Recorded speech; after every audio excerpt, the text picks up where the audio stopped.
Hello YouTube. This is a subject that I have been collecting information on for many years, and I find it fascinating. Of course, it has to do with China and the so-called Yeti, Bigfoot, abominable snowman, and a number of other names. Well, what about China? This largest Asian country occupies a vast territory of Central Asia, from the southern borders of the former USSR in the north to the northern borders of India and Burma in the south, and from the Pamirs in the west to the shores of the Pacific Ocean in the east. Most of the territory of this country is occupied by mountains and deserts. These are the eastern spurs of the Tian Shan and the Altai, the northern ranges of the Himalayas, the Tibetan highlands, the Gobi and the Xinjiang deserts. The climate in the central regions of China is sharply continental, but in the southern and southwestern regions there are impenetrable jungles with tropical and subtropical vegetation. In the northern regions there are plants and animals characteristic of both southern Siberia and humid subtropics. Although way more than 1 billion people live on the territory of China, the vast territories of the central and eastern provinces are basically sparsely populated, since most of the population is concentrated on the eastern coast of the country and in the river valleys. The mountainous area of the southern east provinces, covered with jungle, also they have a very rare population. In the jungle, which is like a natural reserve, some animals that were considered extinct for a long time, such as the big panda, golden monkey, tapir, and others, have been preserved. And most important, stories and legends of the so-called wild men have circulated in China for more than 2,500 years. I think more than 3,000 years, if not longer. There are several dozen different names and nicknames that this creature is given in ancient sources, and I will list most of them as we go along. For example, Mao Zhen, hairy man, Nu, brown one, Lei, one who drops rocks off, Fei Fei, dog-like monkey. Also there is the Yezhen name. First report of the Yezhen are found in the Chinese chronicles already during the reign of the West Zhao dynasty. That would be from 1122 BC to 771 BC. So during the rule of Zhao Qianwan, 1024 to 1000 BC, Fei Fei was delivered to the court of one of the barbarian kings. The descriptions of Yezhen contained in ancient books coincide with the modern descriptions of this creature. The ancestor of Chinese classical poetry, Q Yuan, who lived about 278 BC, has a song, Mountain Devil, which is part of his famous poetic cycle, 9 tunes. It should be noted that the birthplace of Q Yuan is Zhejiang country, located in the modern Hubei province, just south of Shenanjia. One of the most complete descriptions of the wild man is contained in the work of the pharmacologist of the Ming era, Li Shizhen, Catalogue of Roots and Herbs, Ben Cao Gan Mu.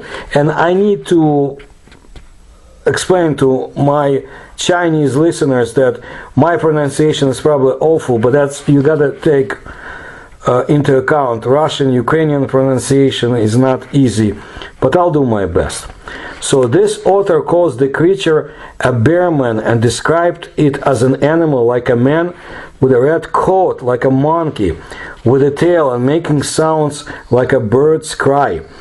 As already mentioned, the inhabitants of China have known about the wild man from time immemorial. In ancient manuscripts, scientists have found records and drawings depicting this creature dating back to 2 or 3,000 years.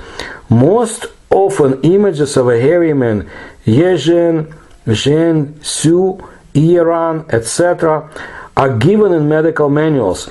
The oldest images are 3 or more thousand years old, like I said, but in the annals there are also simple realistic pictures. And you can see some of them in the illustrations to this video. It's not difficult to notice the similarity of the creature depicted on them with the images of the prototypes of relic hominoids from European sources. The dancer depicted in one of them looks realistic, like a real dancing Pan or satyr of the European mythology. Modern Chinese scientists began to deal with the problem of the wild man relatively recently, and their interest was initiated, well, according to some, none other than Soviet scientist Professor Porshnev, who addressed a letter to the president of the Academy of Sciences of the People's Republic of China, Guo Mozhou. In this letter, Porshnev drew his attention to the fact that European and American scientists are actively engaged in the search for a wild man in the territories adjacent to China, while the Chinese remain on the sidelines. After this letter, Chinese scientists, anthropologists, and paleontologists drew attention to this problem and quickly discovered that China is a very promising place to search for this creature.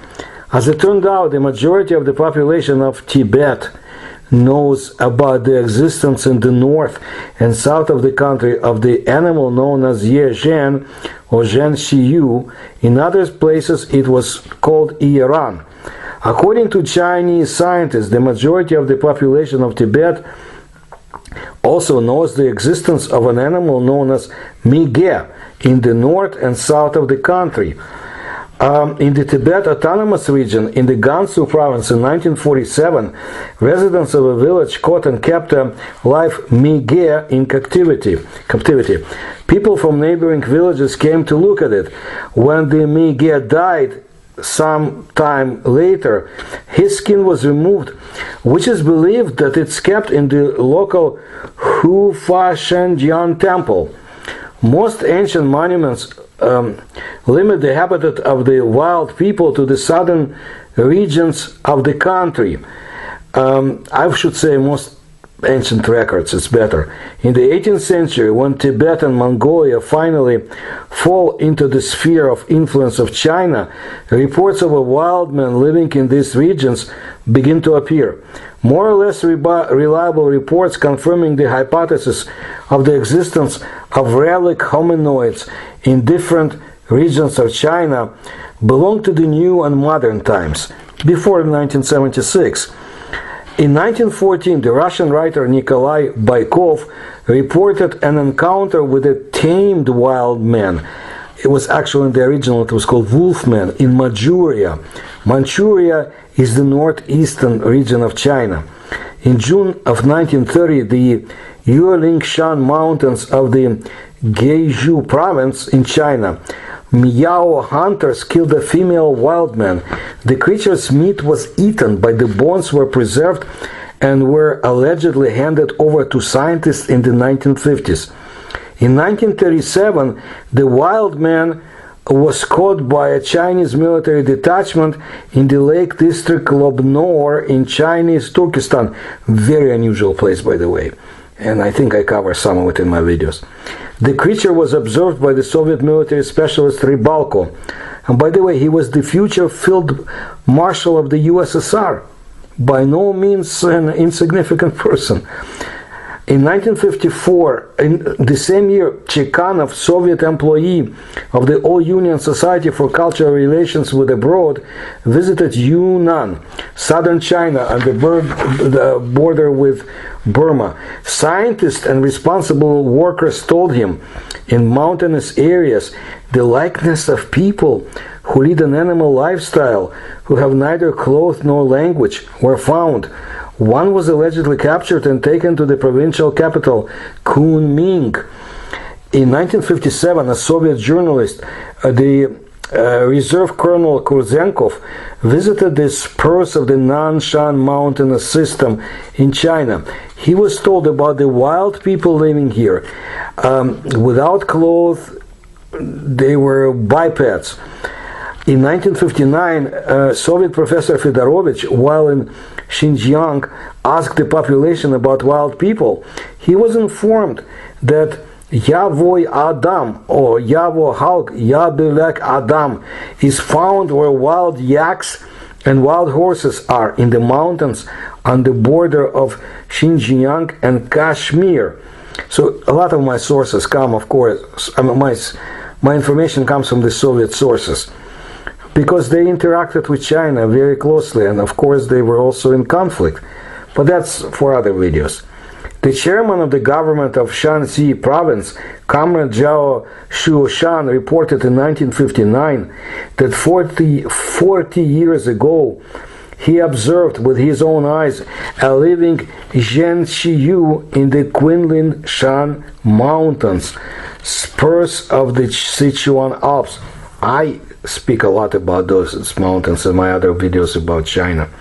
In 1967, according to Professor Burkan, an Uyghur hunter shot a Zhenxiyu, a bear man, in the Zhenxiyu, in the area of Lake Labnor, which in many areas of China is called Mege, in Tibetan, for example. The hunter took the skin of the dead animal and took it to the city of Kurli, where it was carefully preserved by the district chief. One of the greatest Chinese historians, Professor Hu Wailu, told Professor Porshnev about the same mountains in the south of the province. He developed his own special concept about the nature of these creatures. The professor believes that we're talking about two very different phenomena in origin. In Xinjiang, Tibet, and the Himalayas, humanoid creatures live so primitive that they seem to be even lower than the distant ancestor of man, the synanthrope. It is too early to draw precise conclusions here, since too little is known about them. The wild people living in the mountains of the south of Shanxi province seem quite different to Professor Hu Wailu. In his opinion, these are the descendants of a human tribe that was pushed into the mountains about 3,000 years ago and went wild. He explained the strong hairiness of their bodies by the fact that for many centuries they had to live in the harsh highlands without clothes. They feed on raw fruits, roots, and raw meat. Previously, the locals hunted them. Occasionally, they were caught and tamed. They were caught in the mountains, luring them with red rags laid out on the slope. In the early 1950s, Hu Weilu himself, so he observed one such tame wild man. That creature did not have any speech. He had been taught to reproduce only a few simple Chinese words for several years.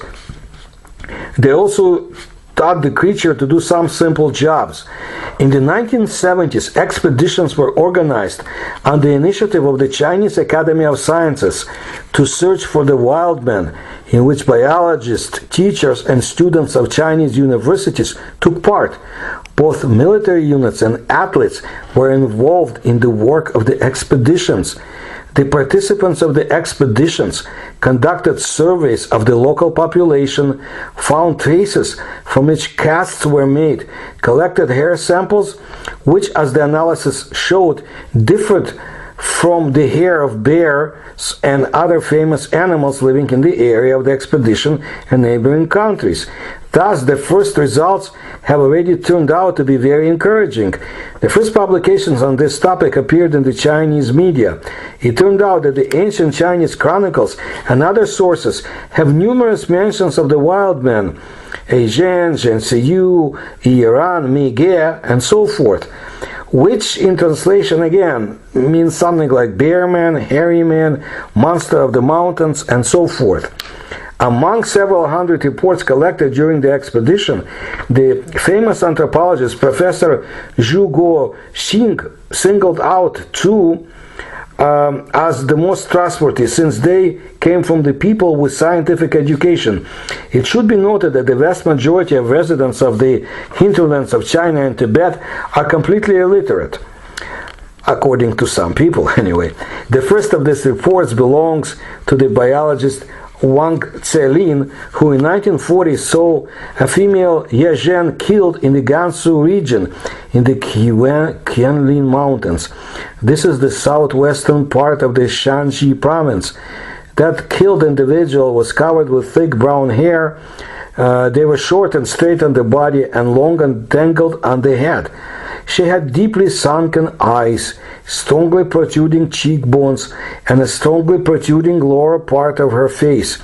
In general, according to the scientists, the victim was very similar to the sculpture of a Sinanthropus exhibited in the Museum of Natural History in Beijing. As Wang Tse-ling established about a month before him, local residents met two yezhen in this area. Obviously, it was a male and a female. Both of them were distinguished by their tall stature, great strength, had no command of speech, and issued only inarticulate cries. And then someone shot the female.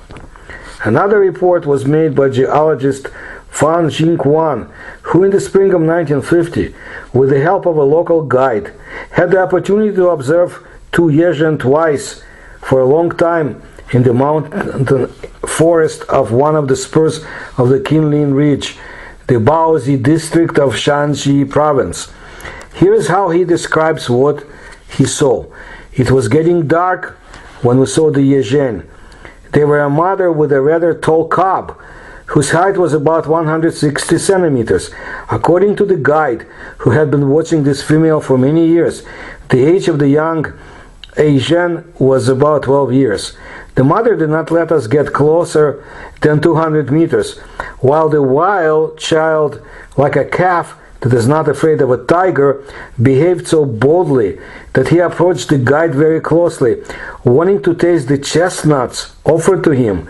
The mother, apparently dissatisfied with this behavior of her son, from time to time made soft sounds resembling the neighing of a horse, probably worrying about her child and calling him to her. Soon the twilight deepened so that almost nothing could be seen, and we went back to the camp. The next time I was able to see the yezhen again and watch them for a longer time. The wild woman was not so afraid of people this time and allowed us to get closer. The wild child was coming so close to us again that the guide stood in front to cover me just in case. I was on my knees at the time, pretending to pick chestnuts and not daring to get to my feet. With fear and curiosity, I looked sideways in the direction of the wild woman, trying to get a better look at her. Squatting down, I could see her from below quite clearly, even to the point that I could distinguish droplets of red blood on her thighs. In 1922, Huang Hingmin and his companions observed a red-haired wild man in the Malan region. His tracks were 40 centimeters in length. He was climbing uphill while walking with a strong stoop. His entire body was covered from head to toe with dark brown hair. In May of 1957, a girl, Wang Kangmai, from the village of Zhuangxiang, located near the Zhulong Mountains, northern spurs of the Himalayas, Tibet, was walking on the outskirts of her village and saw a hairy creature on the mountainside that looked like a man and a bear at the same time. She called for help, and the people who came running hurried to shoot the mysterious creature. A teacher of the local school, Zhu Shu-san, became interested in the corpse of the killed wild man. Realizing that he would not be able to save this corpse entirely, he cut off his hands and feet and dried them. Only in 1981, these remains were taken to the Beijing Museum of Natural History, and specialists, under the guidance of Professor Zhu Guoxin, began to study them. After conducting the necessary research, the scientists concluded that these limbs belonged to a primate of an unknown species to science. According to Chinese scientists, the majority of the population of Tibet knows about the existence of the animal known as Mige in the north and south of the country. In the Tibet Autonomous Region, in Gansu province in 1947, residents of a village caught and kept alive Mige in captivity. Well, people from the neighboring villages came to look at it. Well, I already mentioned to you that when he died, his skin was sent and is believed to be kept in a local temple. This is what happened in 1976. In May, 6 commune leaders from the Shanxi forest region in the Hubei province were driving a jeep. When they passed near the village of Chunshuya, their headlights illuminated a strange tailless creature with reddish hair that was standing on the road. The driver stopped the jeep and holding this creature in the headlights so that the 5 passengers who got out of the jeep could approach him. They slowly moved in his direction and approached a few feet. The strange creature seemed intrigued by what was happening and stood motionless for a while, but then quickly disappeared into the darkness. People made no attempt to pursue him, but the next morning they sent a telegram to Beijing, to the Academy of Sciences. Everyone was convinced that they had seen one of the legendary hairy people of China. In October 1977, the 33-year-old head of the commune, Pang Yezhen, told a group of researchers from the Chinese Academy of Sciences in Beijing how he met a hairy man in the forest on the slope of the gorge, where he went to harvest fuel. And here's what he said: "The man came closer and closer to me. I backed away until my back hit a rock. There was nowhere to retreat further. I raised the axe, trying and ready to fight for my life. We stood facing each other, not moving from our place, for about an hour. Then I picked up a rock and threw it at him. The stone hit him in the chest. He let out a few cries, screams, and began to rub the place of the blow with his hand. Then he turned to the left, leaned against the tree, and then slowly walked down the gorge. On the move, he continued to make long moaning sounds." In July of 1977, Yezhen was observed by the forester of the Huifeng commune of the Zhuji district of the Shanxi province. He was a male creature about 2 meters tall with very broad shoulders. Let's see if I have the description. He is more than 2 meters tall. His shoulders are wider than man's, and the overhanging forehead, deep-set eyes, and wide nose with a slightly turned out nostrils.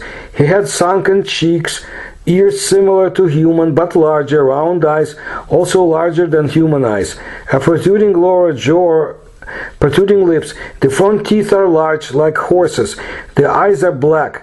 Its hair was dark brown, long, 30 centimeters long, hanging loosely over its shoulders, or his shoulders. The entire face, except for the nose and ears, was covered with short hair. His arms hung below his knees. The hands are large. The fingers are about 14 centimeters long.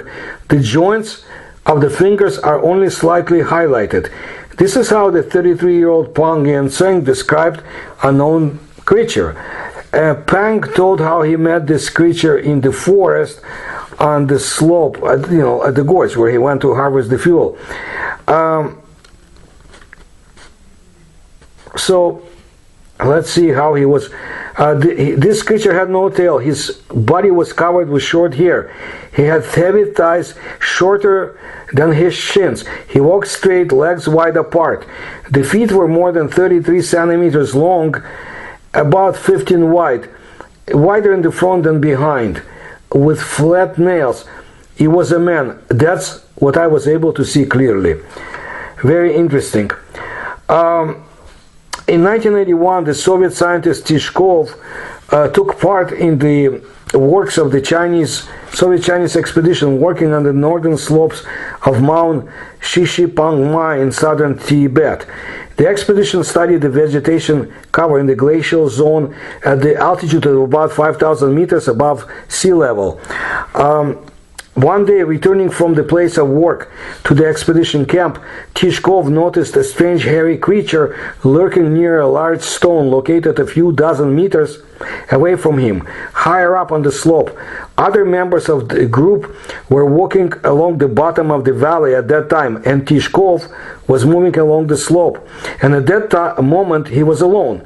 An incomprehensible creature or shadow similar to it, poorly visible, and Tishkov tried to approach this strange creature in order to photograph it.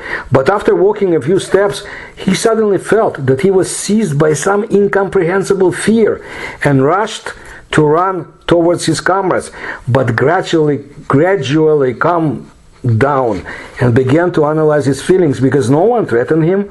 Having come to this conclusion, he again headed towards the mysterious creature.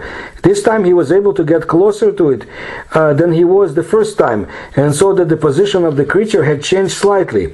It obviously noticed Tishkov, and hiding behind a stone, turned in his direction in such a way as to see him better.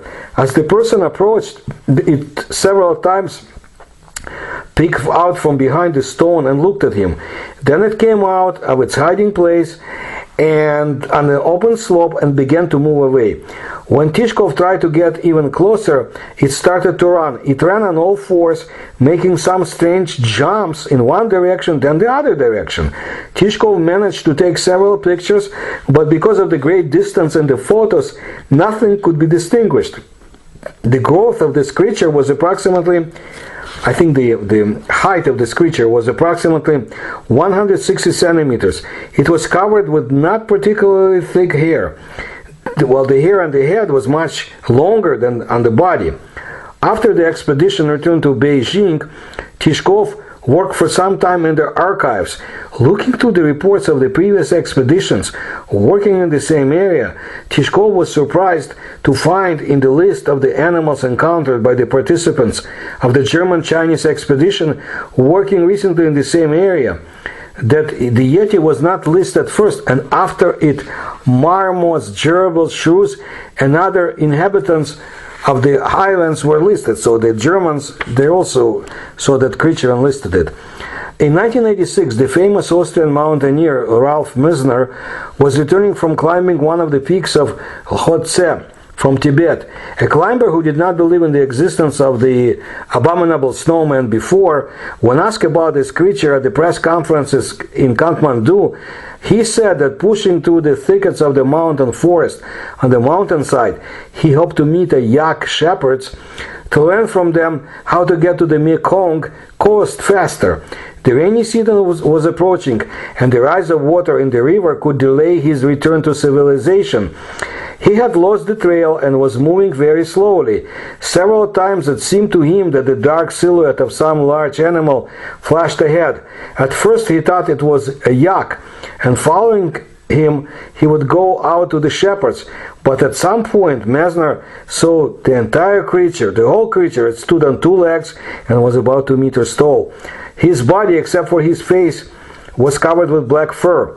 It had short legs and long arms. It was standing about 10 meters away from me, but my amazement prevented me from photographing it. Locals later told me that hundreds of such creatures lived in these places.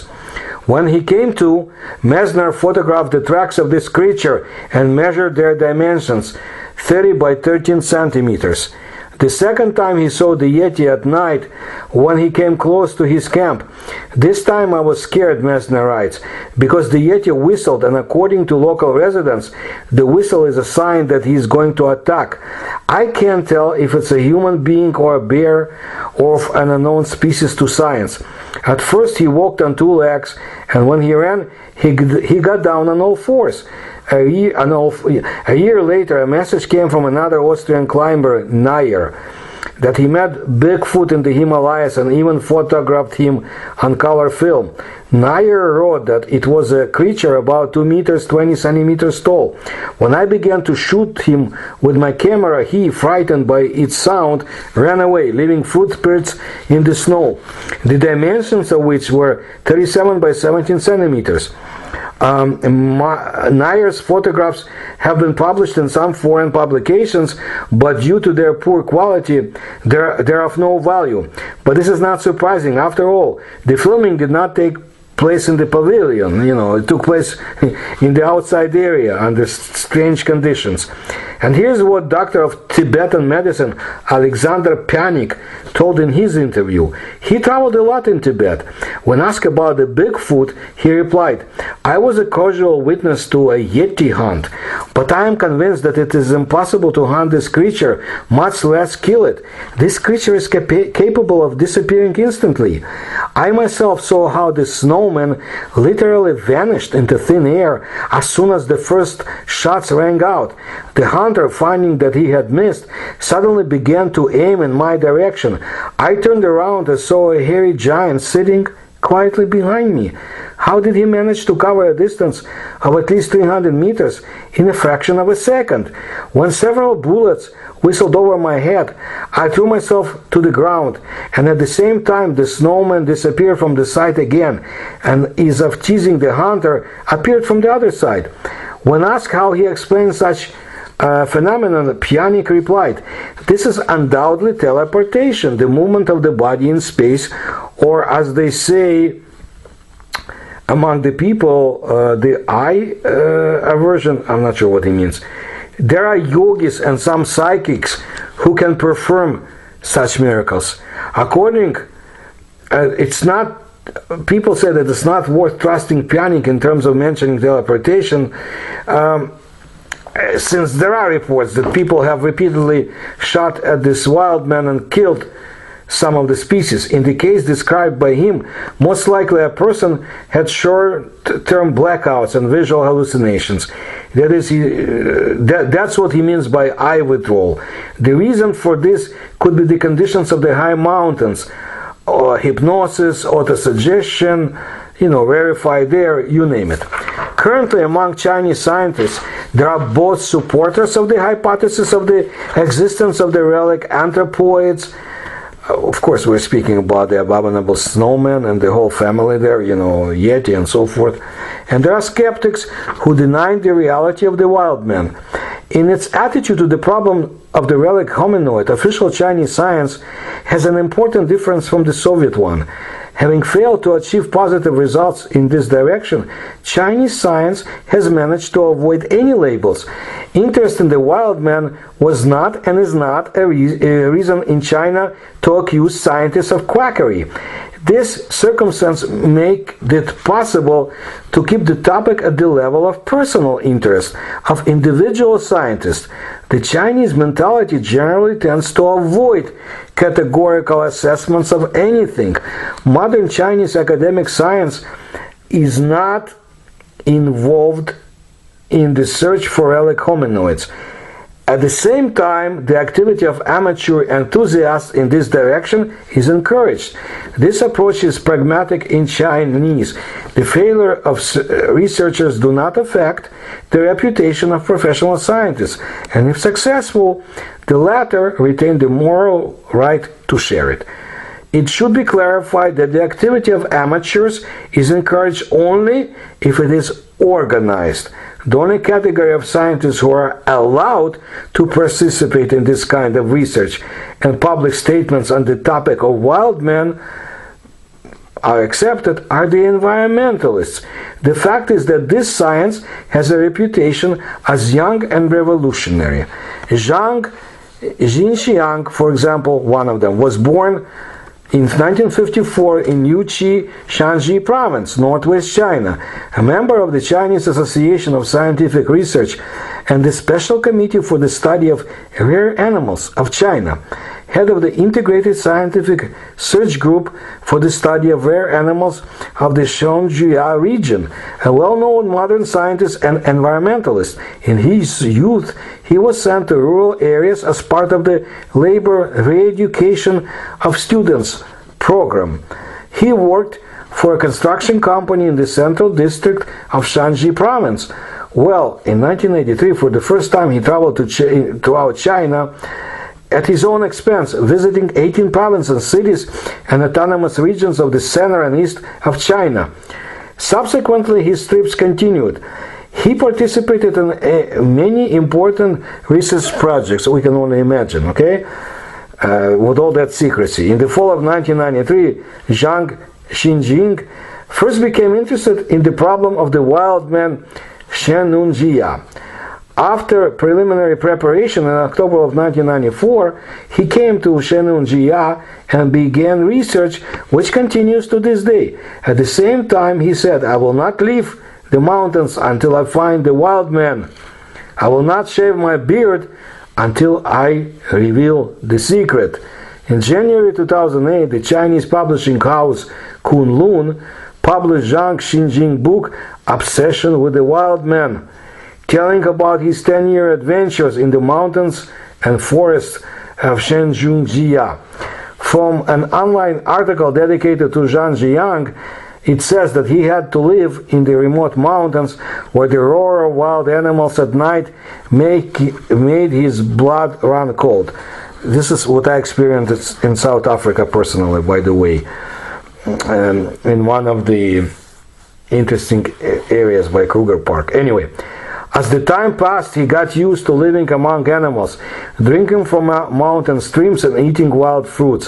For a year and a half, Zhang conducted field research, presented one analytical report, wrote more than 30 articles, compiled more than 20 photo albums, and accumulated materials totaling over 3,000 hieroglyphs. Although he did not managed to see the wild man, his work was important. In the summer of 1996, Zhang Xinjing began the second stage of the search. By that time, he had gained fame as the first researcher of the wild man in his habitat. Crowds of journalists rushed to Shenjungjia to see Zhang and interview him. During his research, Zhang walked through the forest area along and across, mapped all the most interesting trails, passages and caves, described over 100 remarkable places, and collected over 300 kilograms of samples. For 8 years, Zhang had to go a lot of dangerous moments. Many people believe that if the wild man once lived in Shenjungjia, he died out a long time ago. Having studied the findings of numerous traces of yezhen, Zhang Xinjing states, currently about 20 individuals of this unknown man live in the forest of the district. He calculated that out of every 10,000 residents of the district, 13 have a chance to encounter this wild man. I hope to get there one day. In Hong Kong many years ago, I was asked by the Chinese researchers what I know about the Soviet Yeti, Bigfoot, abominable snowman, and of course I told them what I know, but I'd like to go to China, to that province, and see for myself. Let's look at another person. Liu Dongsheng, Chinese scientist, physicist, soil scientist, ecologist, academician of the Academy of Sciences of the People's Republic of China, member of European and Asian scientific societies, secretary of the Scientific and Technical Society of the People's Republic of China, head of the group of specialists of the Committee of Ecology of the State Council of the People's Republic of China, senior researcher at the Research Institute of Geology and Physics of the Earth of the Academy of Sciences of the People's Republic of China. He had very insightful research. But how much do we know? He died in Beijing in 2008 at the age of 1991. Somebody has to have his documents. Zhou Guoxing, he was born in 1937, biologist, anthropologist. After graduating from university in 1962, he specialized in paleoanthropology. He worked at the Research Institute of Ancient Vertebrates and Human Origin of the Academy of Sciences of the People's Republic of China in Beijing. In 1971, in the Order of Labor Education, he was seconded to work at Natural Science Museum of Zhejiang Province. In 1979, he moved from the Research Institute to work at the Beijing Museum of Natural History, where he became deputy director. In the 1980s, he examined the mummified hand of the wild man from the Zhejiang Province mentioned above. Since 1977, he has published 16 scientific papers and popular books, including the book Mowgli the Snowman and the Living Fossils. Wang Fengzhen, member of the board of the Scientific Research Association of the People's Republic of China, secretary of the Special Committee for the Study of Particularly Rare Animals of China, employee of the Beijing Ecological Institute Lingshan, consultant of the Center for Scientific and Technical Programs of the Central Television of the People's Republic of China, head of the Popular Science Department of the editorial board of the magazine Man and Nature. In 1987-1994, he headed the Chinese Society for the Study of the Wild Man. In 1995-1996, he organized and led an expedition to the Shenzhou Forest region. In 1997, he organized a comprehensive study of the discovered remains of the monkey child. In 1998, he participated in an expedition to explore the Yalu-Canbu Valley. And in August 2002, he led the work of the World Wildlife Fund Scientific Research Group to study the ecology of Xinjiang. His research activity is exceptionally fruitful. Its result has already been dozens of publications in well-known journals and other publications.